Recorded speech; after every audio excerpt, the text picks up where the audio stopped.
เขาไปเลยกับเขาก่อน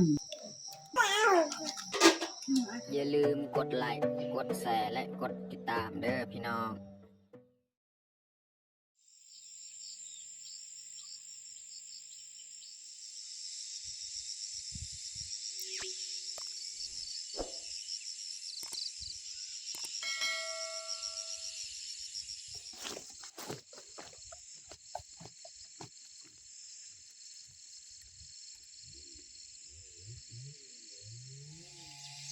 กล่าวทักทายสบายดีเบิดสู่ครูสู่คนเนาะยินดีตอนรับเขาสู่ซองเบายึงเนาะแล้วก็สำหรับมื้อนี้ก็เบายึงก็สิเข้าป่าเนาะก็คือเฮาสิเข้าไปขุดมันเนาะนี่แหละตอนที่เบายึงนั่งก็แม่นสวนมันของเฮานี่แม่นสวนมันเนาะแล้วก็ก้อนเบายึงสิมาลกมันนี่เบายึงก็สิลองเลาะไปหานอกคาแถวเทิงหั่นเพราะว่าแถวเทิงหั่นมันมีไฟไหม้ลามปาเนาะหรือว่าเขาเจ้าจูดไฮเนี่ยมันจะไหม้นอกคามันจะออกเนาะมีบางคนว่านอกคาเนี่ยมันเกิดตามธรรมชาติหรือว่าปลูกเองอันนี้เนี่ยเขาไปหาเนี่ยบ่แม่นเขาปลูกเนี่ยมันเกิดตามธรรมชาติถ้าว่าเขาดุไปหาเนี่ยมันมีลายนอกคาเนาะแต่ว่าแถวเบายึงว่าสิไปหาตอนนี้นี่มันบ่ค่อยลายถ้าบอลที่เบายึงไปสุดก่อนหันลายแต่ว่ามันใกล้อยู่หันเนาะมันไกลจากบ้านเนาะมันนี่ก็บางยิงสีมาลกมันแล้วก็ลองไปเลาะหาเบิงถ้าว่ามีเขาก็เอาถ้าว่าบ่มีเขาก็กลับมาลกมันจังหน่อยแต่ว่าตอนนี้บางยิงยังบ่ทันลกเนาะแล้วก็ส่วนลูกเมียก็ยังอยู่บ้านไปใส่มื้อนี้เขาจะบ่ได้เข้าให้แต่ว่าให้ของเฮานี่ก็ยังลายเติบเนาะเสียหญ้ายังบ่ทันเบิดเนาะเอาบ่ไรห่างมาแต่ทุกคนติดตามเบิงนะเขาสิลองไปเลาะหานอกคาก่อนเนาะว่าสิมีหรือบ่เนาะไม่ได้ทุกคนติดตามเบิ้งติดตามชมแบบยาวๆเลยพูดพี่น้องแถวเทิงเนี่ยเขาสิลองขึ้นไปเบิ้งนอกคาแล้วเขาจังน้อยเขาก็กลับมาลกมันนี่ส่วนมันอยู่นี่นะแต่ว่าบริทางหญ้าบริเสียหญ้ามันหกเลย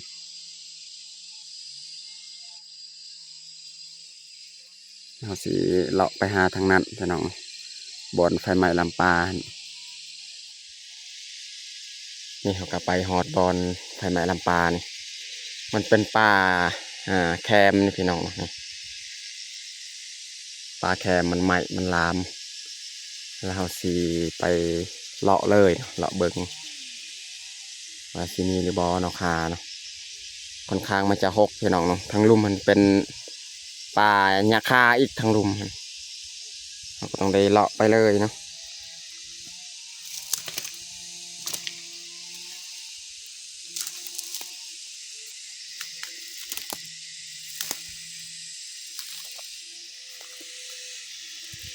นี่พอแล้วเนาะคาต้นคาพี่น้องนี่ตัวนี้นี่ดอกแล้วพี่น้องนี่โอ้ดอกแล้วเอ้ยพี่น้องเอ้ยลายต้นแหละกำลังดอกตัวนี้แหละคัก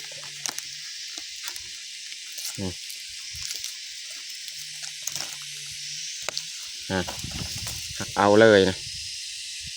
ดอกแล้วพี่น้องเอ้ยพูดอยู่เทิงหันกระดอกตัวยังไม่ทันดอกเขาก็ทอนเอาหน่อของมันนะดอกกำลังงามๆเลยพี่น้อง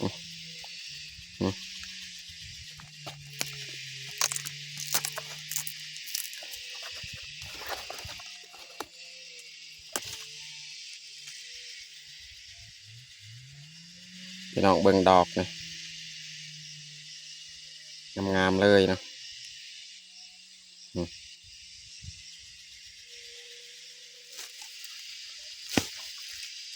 แต่ยังบ่ท่านดอกแบบนี้เขาลกเอาเลย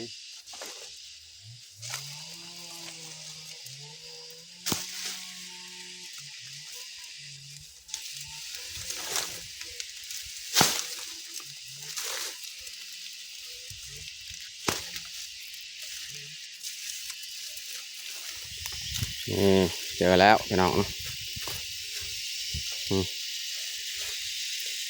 ตัวนี้นี่ดอกคือกันพี่น้องนี่โอ้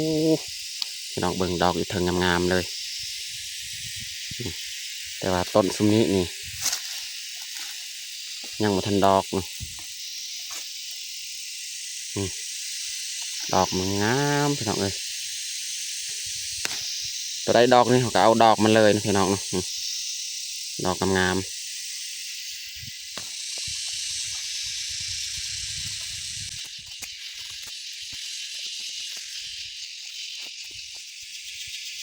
นี่อีกบอลลายๆพี่น้องเอ้ยอืมก็หน้ำไม้คานอคาแบบหน้ำไม้นอคานี่ลายบนนี่เป็นกลุ่มเป็นกองเลยนี่ตัวดอกแหละเก็บเลยพี่น้องเนาะดอกสำนี้แหละครับ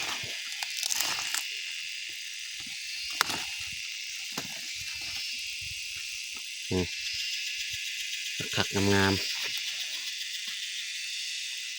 ตัวนี้ก็น่าจะกินได้คือกันนี่ยังอ่อนอยู่พี่น้องเนาะเก็บเลยยังอ่อนคักวันนี้นี่กอลายๆเลยพี่น้องกอนอคาน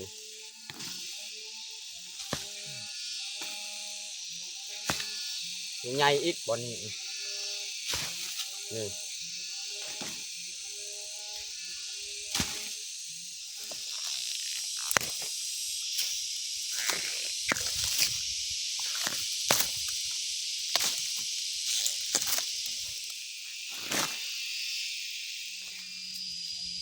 ไปหาต่ออีกพี่น้องนี่ก็ได้ลายเติบแล้ว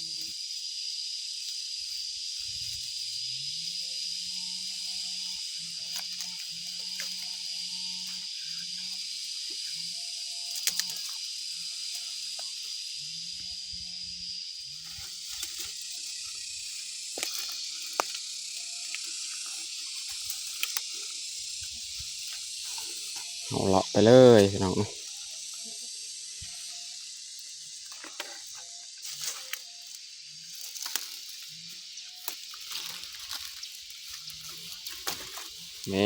เจอแล้วตรงนี้อีกพี่น้องเนาะนี่เจอต้นคาแล้วตัวนี้แหงกอใหญ่อีกกองามๆเลยเอาวางอันนี้ก่อนพี่น้องพี่น้องเอ้ยตัวนี้นอนใหญ่ๆเบิด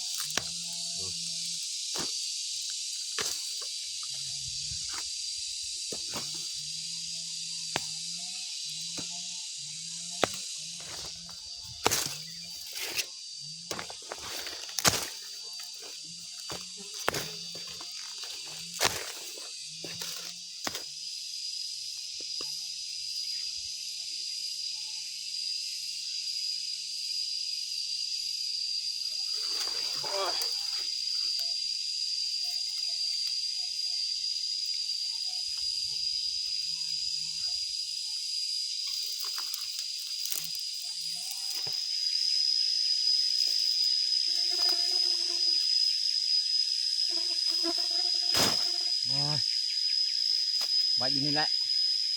แล้วจึงไปหาต่ออีกจากเทื่อนึงนี่ก็ลายเติบแล้วพี่น้องเอาไปหาถึงรุมก่อนแล้วจึงมาปอกอยู่นี่แหละ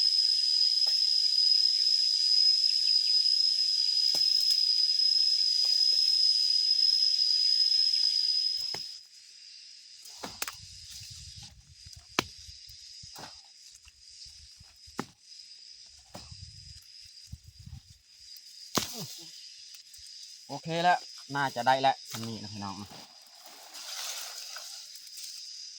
ลายแล้วยันปอกบ่เบิดกับกลับไปปอกเลยบัดนี้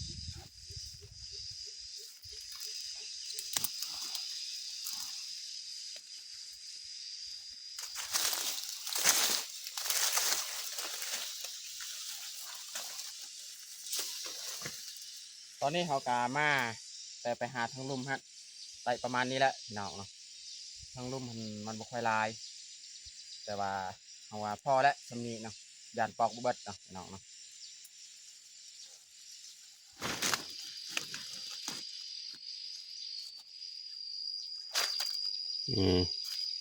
นี่มันดอกมัน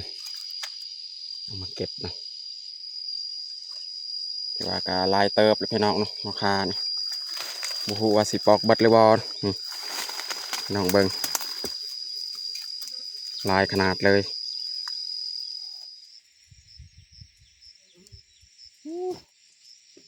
อ่อนแห้ง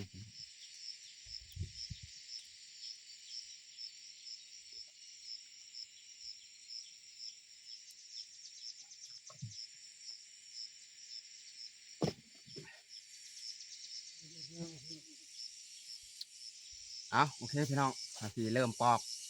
บ่ฮู้ว่าสิปอกเบิดหรือบ่นี่พี่น้องเพราะมันลายคิดว่าเอาไปหาอยู่นี่บ่ลายคือเอาไปหาสุกรแต่ว่าที่จริงเนี่ยเอาไปหามื้อนี้นี่เอาหามื้อนี้ได้ลายกว่ามื้อนั้นพี่น้องยอดคานอคานี่มีแต่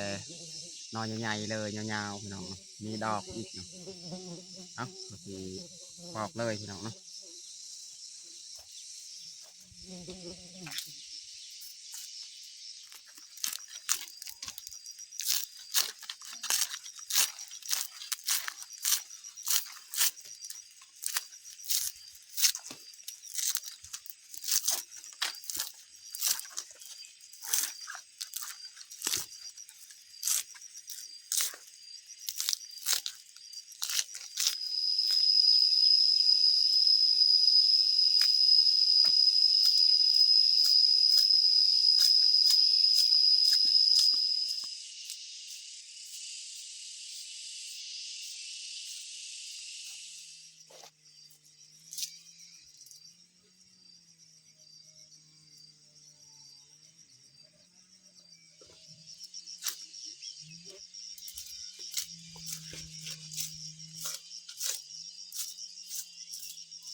โอ้แดดแห้งพี่น้องเนาะตอนนี้ก็ใกล้สิแล้วแหละนี่ย้ายไปย้ายมามันแดดถึกแดดวันนี้แหละใกล้สิเบิดแล้วพี่น้องใส่เวลาดนหาดนะ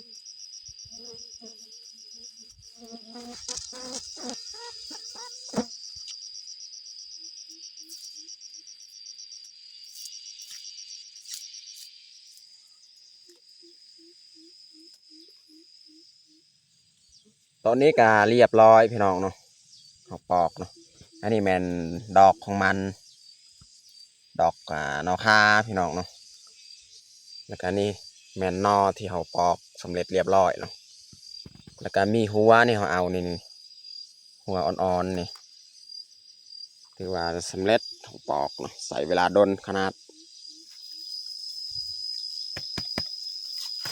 ไม่ได้เขาสีหยัดเลยเนาะใส่กระพาพี่น้องเนาะ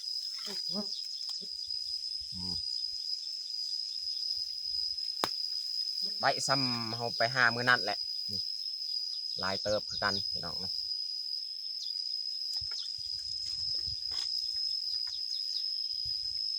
จะน้อยเนี่ยเขาไปพุดเนี่ยเอาใบตองมาใส่อีกตัวนี้นะเอาไว้ยังสีลกมันอีกจาก1 ต้นพี่น้องเนาะดอกของมันงามๆเลยหัวอีกหัวอ่อน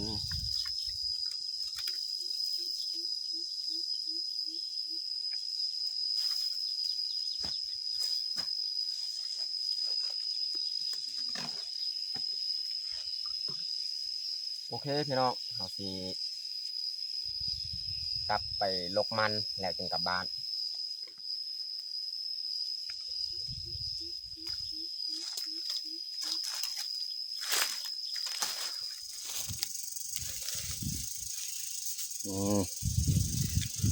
มันอันนี้หัวใหญ่แต่ว่า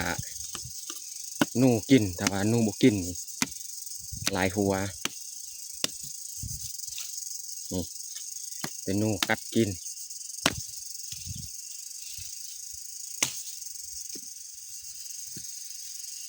วันนี้เนี่ยมันรุดเราต้องไปขุดเอาอีกนะจะได้มันรุดขุดเอาอีก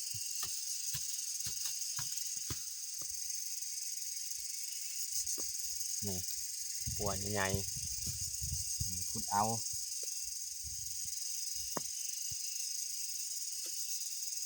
จัดเลยมันของเรา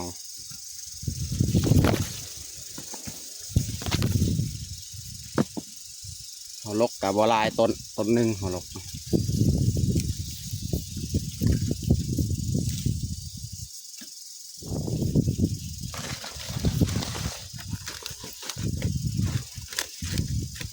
ซ่อนใบตองอีกพี่น้อง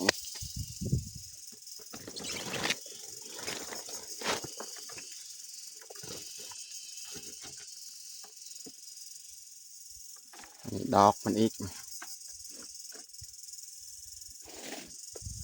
แล้วก็ปกใบตองไว้อีก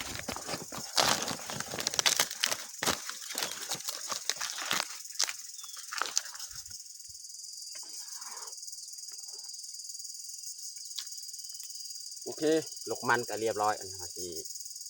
กลับบ้านเลย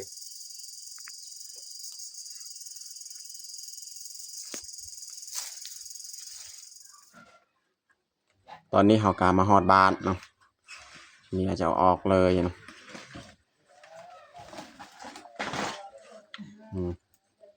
หลายเติบแล้ว อาศัยเลยฮะ ไออันนี้เมียจะเอามาแตงอีกเนาะ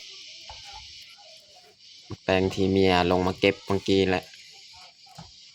มาสีแบ่งปันให้พี่น้องทั้งมักแตงแล้วก็ทั้งนอกขาของเฮาสีมาเฮ็ดอาหารแรงเลยเนาะเพราะวันเที่ยงกินบ่ทันพี่น้องเนาะอาหารเที่ยงกินแต่เมียเอาออกนอกขาใส่กระดงเพราะว่ามันสวยแล้วตอนเที่ยงกี่ฮอด1 โมงแหละก็เลยมาต่อตอนแรงอีกสิมาเฮ็ดอาหารแรงคนเบิ่งเลยนะ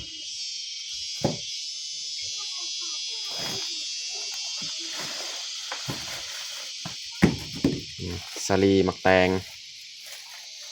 สีแบงทางมักแตงกับแบงทางนอกขาของเฮานี่หลายเติบแล้ว เรานอนเราชอบดับจริงๆ เมียจะแบ่งเลยนอกขาเนี่ยแบ่งให้พ่อแม่ทางเมียแล้วกับพ่อแม่ทางเบายืง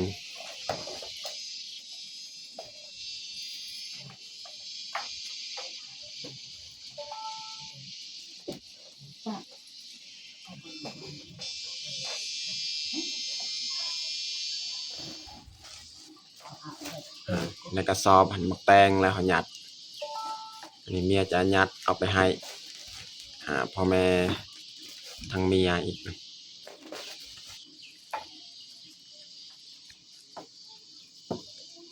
ส่วนตัวนี้แมนให้เฮาเอาผัวเฮากันนี่ตัวยังเรือนี่ดอกเป็นยังนี่แมนให้เฮาแล้วก็ส่วนอันนี้แมนให้พ่อแม่เบายืงอีกนี่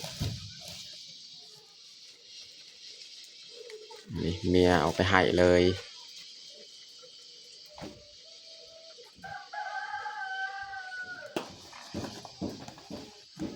เมียเอาไปไว้ให้ครอบครัวพ่อแม่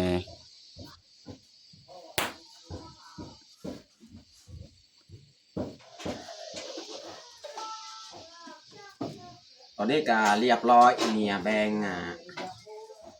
นอค้าที่เขาเอาเนาะพอดีสีมาเฮ็ดอาหารเลยเนาะอาหารแรงมื้อนี้ก็เอาสีมาพัดนกพี่น้องเนาะนกที่พ่อเฒ่าเอามาให้เอาสีลองผัดกะเพราเมนูผัดกะเพรานกเราสีผักก้อนเนาะผักแต่สีมุนๆ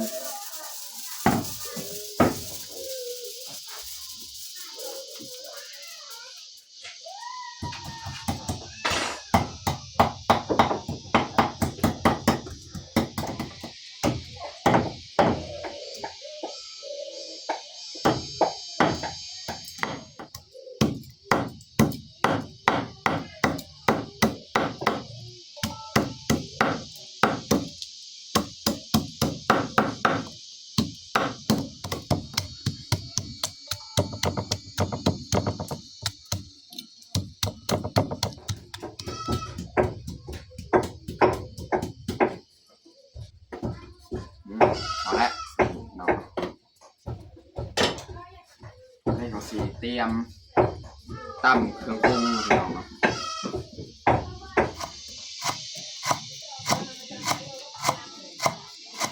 ซอยหัวสีไทย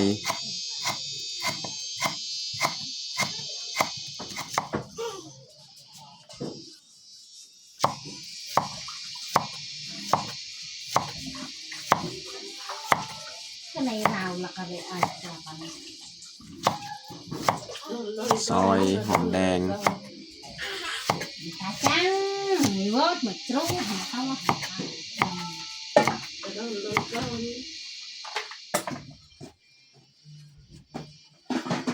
เมียจะลวกกะดอกกะ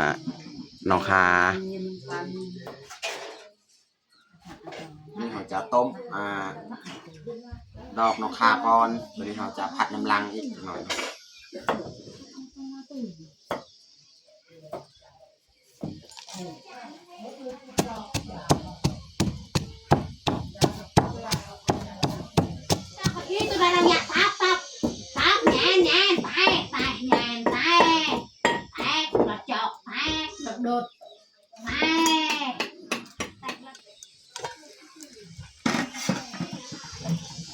ลวกกะดอกนอคา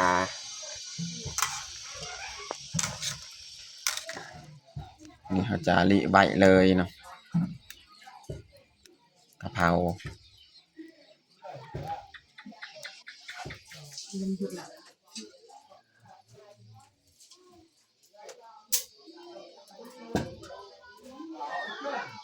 นี่เขาจะป่งเลยเนาะดอกนอคาแล้วก็ตักแช่ใส่น้ำเย็น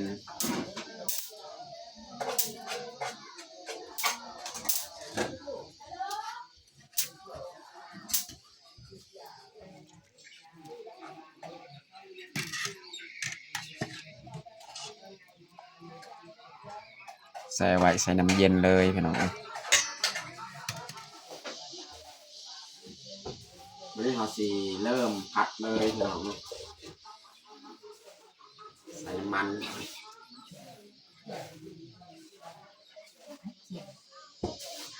ไปจุดเสียงไป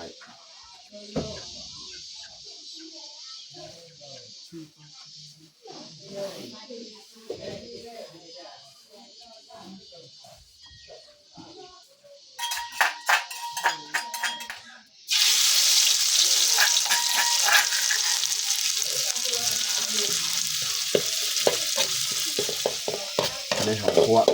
ประมาณนี้แหละในของสีใส่สีนกของเราลงไปเลย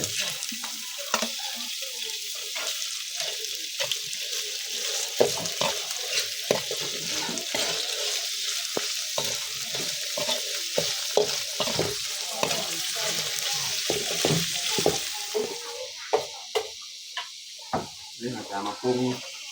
เราเป็นนัวเลย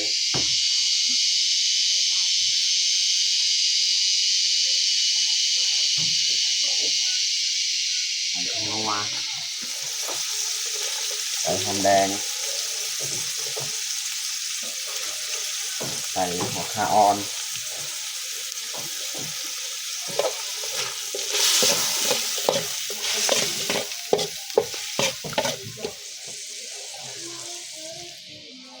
ใส่น้ำดังคกอีกพี่น้องเนาะใส่น้ำเพื่อให้ซีนของเรามันสุกดี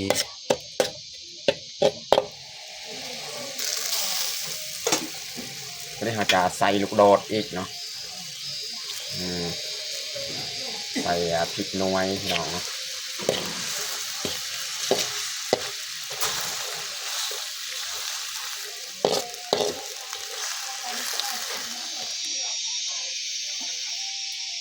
วันนี้ก็หน้าพอดีแล้วน้ำสำเนียงมันบกแล้วไม่สุดท้ายเนี่ยเราจะใส่กะเพราของเราเลยพี่น้อง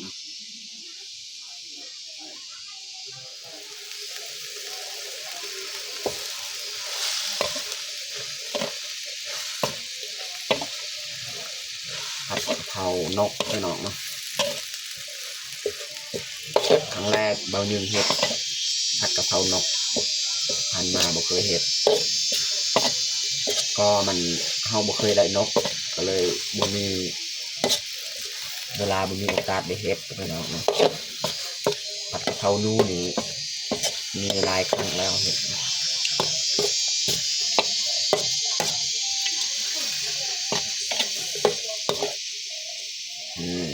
น้องเบิ่ง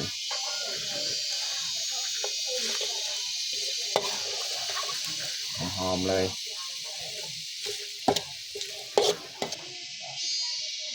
ซีมก่อนน้อง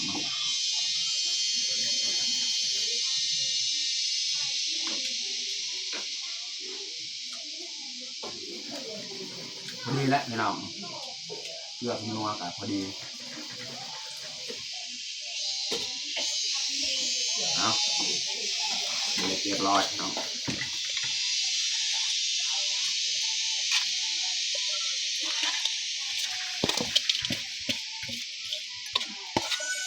พอดีเลยพอดีเต็มถ้วย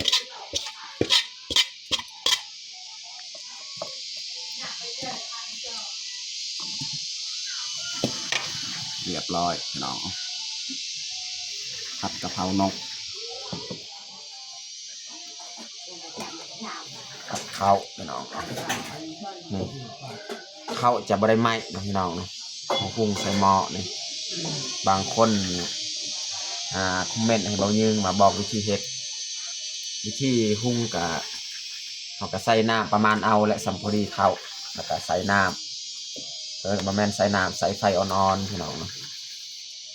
นี่ก็มีหน่อยนึงเนาะมีสีเหลืองๆประมาณนี้แหละกับบ่ได้ไหมลายได้แล้วสินี้บัดไปถึงตักไม้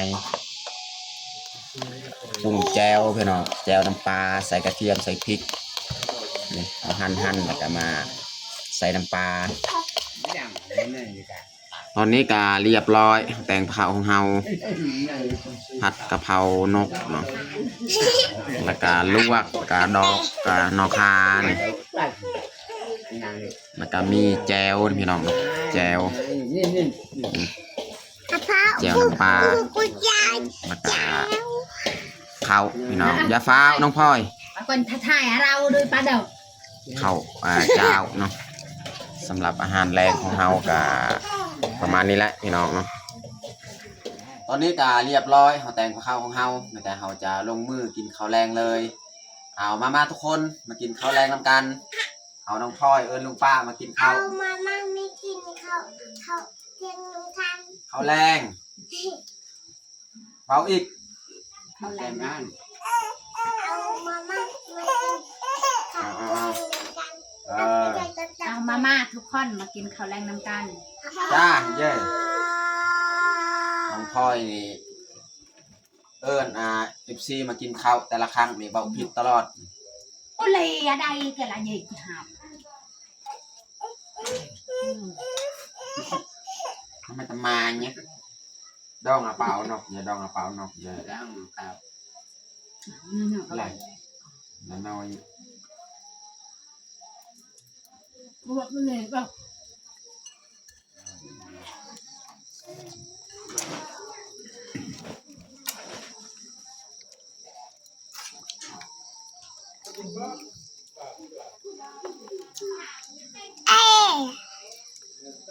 น้องพลอยนี่กินแต่แจว หาดเต็มค่ะเด้อหาดไอ้โคเต็ม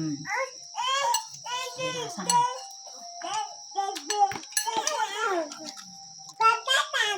หาดจะเลือดจัด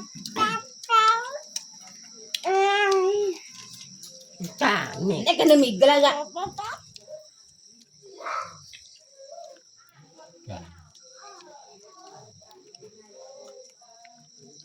ก่อน